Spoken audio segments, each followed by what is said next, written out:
Hey plant friend, it's Cece from One Green Pea. Today I want to talk about 10 easy plants to propagate. We'll talk plants, we'll talk methods, we'll talk tools you should have on hand, and hopefully by the end you will be prompted to propagate your plants.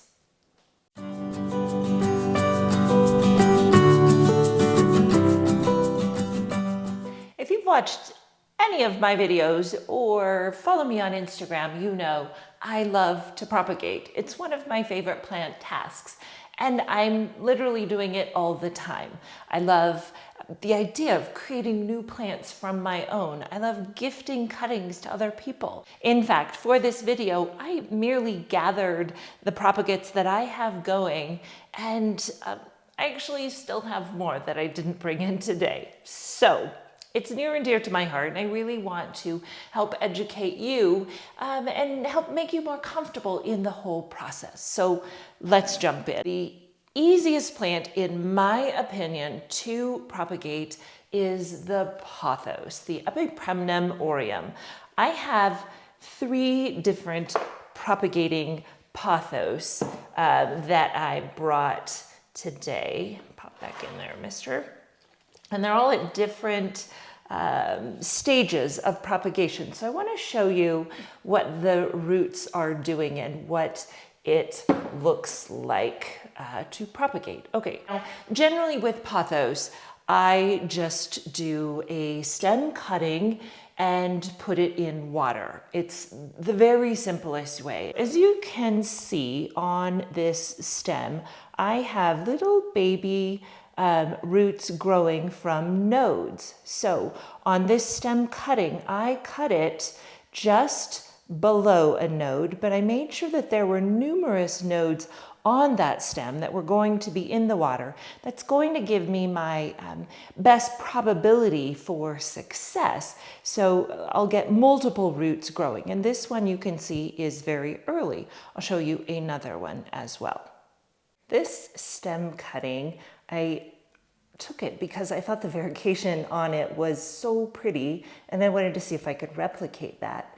Now you can see that he has a little bit longer root growing, but I'm going to wait for a while in the hopes that some of these other nodes that are underwater are going to develop roots as well. I'm in absolutely no hurry at all to plant this in soil, and I'll show you the third one that I have going and how much root has developed and it's still in water.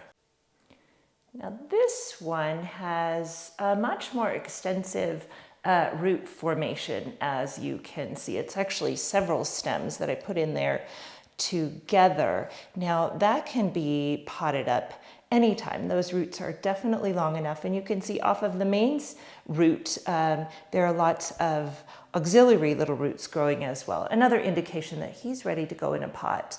I tend to leave my Pothos out in water for a while just because I think they're pretty, like cut flower decoration, but he's gonna go in a pot. Another really easy plant to propagate and is very similar to the Pothos is any kind of vining philodendron. This guy's falling out of his little vase. So this one, I took cuttings. I had a philodendron Brazil and was getting very long and leggy. And so I took cuttings off of my main plant, and in very short amount of time, he has already developed some really nice roots. So I'm gonna let them get just a little bit longer, and then I'm going to pot him up with the original plant. Third on my list of easy plants to propagate is the Schefflera plant. Now I took a cutting off of my Schefflera plant because a couple of weeks ago I noticed some spotting that indicated a fungus, and I also saw some scale. So I was a little concerned about the health of the plant. So I went ahead and took a cutting just in case, so I would be sure to have a new plant should that one pass away. And I've been really pleased. Let me show you the roots that are popping up on this one. So all around the cutting that I took, I'm getting some growth. So obviously it's still going to take some time, but I think this one's going to be successful. Number 4 of easy plants to propagate is the Pilea peperomioides. The Pilea is propagated in a slightly different manner than the others that I've talked about so far. The Pilea parent plant produces pups, and that was a lot of peas altogether. So these little babies grow near the root of the mother plant, or excuse me, the base of the stem of the mother plant, and you just cut it with as much stem as possible. Now I just did these a day or two ago, so they're very fresh, and they're going to develop roots all along their little baby stems, and then they will become big Pilea peperomioides. The next plant is the Zamioculcas Zamiifolia, the ZZ plant. Now the ZZ plant is easy to propagate, but not fast. He's going to probably take months to develop roots, and it's totally fine. It's just a process, and it just takes some time. I took this cutting maybe a month ago, may have been a month ago, and there's really no evidence of roots at all yet, but I haven't lost faith. I know I'm pretty strong. I think I'm 80% sure that it's going to develop roots. And literally, I just took a stem cutting, so it was that simple. And it's beautiful. I think it's striking, and I just have it on my dinner table, and it's beautiful. So I'm not in a big hurry for that to root out. It will. Hang in there. Have faith.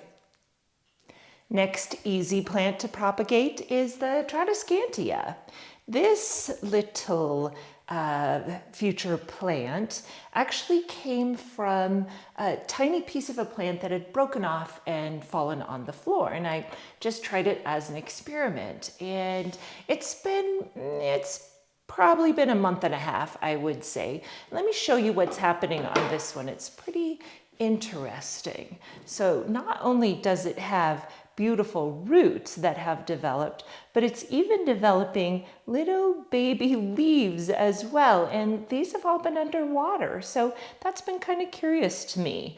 I'm going to pot this one up pretty soon. He looks ready, and I don't want him to stay too long in water, which is maybe a good time to talk about that. When do you know when to move a cutting from water or the substrate you have it in into soil or its future substrate? Now, the rule of thumb that I've heard is you want the roots to be at least 2 inches long. Sometimes I let mine get a little bit longer, but you have to be aware that you don't fall too far on the other side. If you wait too long and you have a really significant root ball forming, then that root ball is used to being in water. And so it's going to make it really hard to transfer to a dry substrate like soil. So some cautions: you don't want to wait too long, but you also want to be sure that you're keeping your soil really moist for at least a week to 2 weeks after you transplant your cutting from the water or other substrate into soil. So you're going to water it more often than you will as that plant is maturing. So the way that I remember to do that is I keep not only my cuttings, my propagates, but also my newly planted babies near to where I'll always see them. So near my kitchen sink or in my bathroom, so that I'm near a water source, but I'm also not going to forget about them. So good thing to remember there. Another plant that I have found really easy to propagate is the Hoya shepherdii. Now, it's kind of hard to tell exactly what this is, especially from so far away. So I will come closer. In fact, let me grab the parent plant. This is the Hoya shepherdii. And it has these long vines. And what happens along the vines is that's where the leaves come from. So in general, you don't want to trim those long vines off. That's where you're going to get your leaves. So why did I take a propagation? Because I discovered that I had severely overwatered my plant, and I was really concerned that I maybe had killed it. There was standing water in inside of the cash pot, and you don't want to do that. It's not a good idea. So I took some cuttings again as insurance so that I would have a plant should something bad happen to that plant. And it was so easy. Look at these roots that have developed. And this has been maybe a week, maybe slightly longer than a week. Even this one, it's been a little slower, but there are roots there. And so I'm really happy about that. I'm going to have another little shepherdii that I can grow or even share. It's such a cool plant that I think I might give this one away. There are some plants that are so easy to propagate that I don't even bother developing roots in water. I just pot them right up in soil. And here are two examples. This is a Peperomia, and this was a leaf cutting. Basically, this leaf fell off of another plant, and so I thought I would try to propagate it because I think it's really pretty, and popped him right in soil. How do I know that he's rooted? Well, he hasn't shriveled up and died, but also when I give him a gentle tug, he stays in there. And that's one of the jobs of roots, right? As we know, that is to anchor the plant in the soil. Now, I do keep this plant very moist because it's in a little tiny terracotta pot. So both being in terracotta and a tiny pot, it dries out really fast. So it's sitting right on the shelf above my kitchen sink, and he gets water probably every other day. Another one similar to that is a spider plant. Spider plants, similar to the Pilea, give off pups. And so you just cut the little pup right off of the mother plant. And I've done spider plants in a couple of ways, both planting the pup, or excuse me, rooting the pup out in water and just planting it right up in soil. And I mean, they've both been successful. So kind of do what you want to do. It's neat to see the roots form, and maybe a higher likelihood of success if you plant it in or put it in water first. You get a good strong root system established, but sometimes if the baby plant has some nice roots already, I'll just pot it right in soil. And again, I keep this really moist. Okay, the final plant I'm going to mention today as an easy plant to propagate is the string of bananas. I'm going to toss string of pearls in there too because they are just as easy. I want to show you this guy close up. So when I went to California the last time, I saw a beautiful plant of these and it was purple, and I thought that was so neat. So I took a tiny little snip of it, and to get it home, I wrapped it in a wet paper towel and then put it in a Ziploc and tucked it in my bag, and away I went. Well, I got home, I unpacked, and it was a day or two before I remembered that I had a plant cutting. And so I searched through, found it in my bag, and opened up the paper towel, and there were already little tiny roots developing. So I thought, well, this is actually a really good propagation method. So I kept it in there. I made sure that the paper towel stayed moist, kept it in the plastic bag so that it had a lot of humidity, and easily within 2 weeks, probably, there was significant rooting. And so I laid the entire plant, I had a string of it about this long, so I laid the whole plant into the soil, and just like the other two in these tiny pots, I keep it really moist, but it's definitely rooting, and as it grows, it will come up and out of the pot, and so be more like a string, as we're kind of used to with this type of plant. Now that brings me to talking about other methods for propagation. So I primarily, as you can see, use the water method. I like it a lot because, I mean, it's pretty, we can go there, but also I can watch daily to see the roots developing, so I know what is happening. Some plants might take a little bit longer to develop roots, and so you can modify that waterborne method of propagation, adding humidity. And so something that I have done before when it's called for is to take a plastic cup from a coffee shop or something after you've used it, so you're recycling, and then just place it over the jar with the plant inside. And you don't need a seal, you don't need a tight seal, but what this does is just creates a little humidity dome. So the plant has a little more humidity, and that tends to help plants develop roots a little bit faster. So if you have somebody kind of taking their time, you might try that. Another method is to use just a plastic bag. And same thing, just keeps the humidity in, just like I found with my my paper towel method, which again is a method for propagating. Like, I didn't invent that. Laying your cutting inside a wet paper towel and zipping it up in a bag out of sunlight, another method. One more method that I've used to success is the sphagnum moss inside of a recycled plastic container. So what I have in here, this one isn't currently being used, and the moss is dry, but generally I would wet that moss, lay the cutting inside, and on the outside, on the top of my container, I just poked holes into it.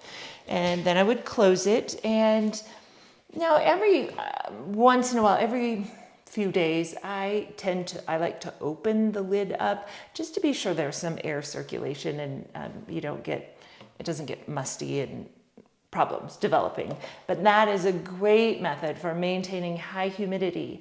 Hoyas tend to like being propagated in this manner. I kind of considered it for my shepherdii, but I used the water instead, and it's been successful. So lots of different methods, lots of ways to do it. And I find also the water method fun because I'm always collecting jars, just different fun shaped jars. These actually hang, they have cool nails, and you can hang them on the wall. And I display my propagates. I feel like they are as beautiful as cut flowers, and they're actually developing into plants. So there is nothing wrong with that. So that's that. My top 10 easy plants to propagate and what's propagating in my own home. Thank you so much for watching my video. Thank you for staying through the whole thing. I swear every time I come up with a concept for a video, I think this one will just be kind of short, but they all end up being sort of long. So I appreciate your endurance. I appreciate your support. I appreciate the likes, the comments, the questions, and when you recommend my channel to other people. So thank you for all of that. Until next time, my plant friends, let's keep growing together a greener world.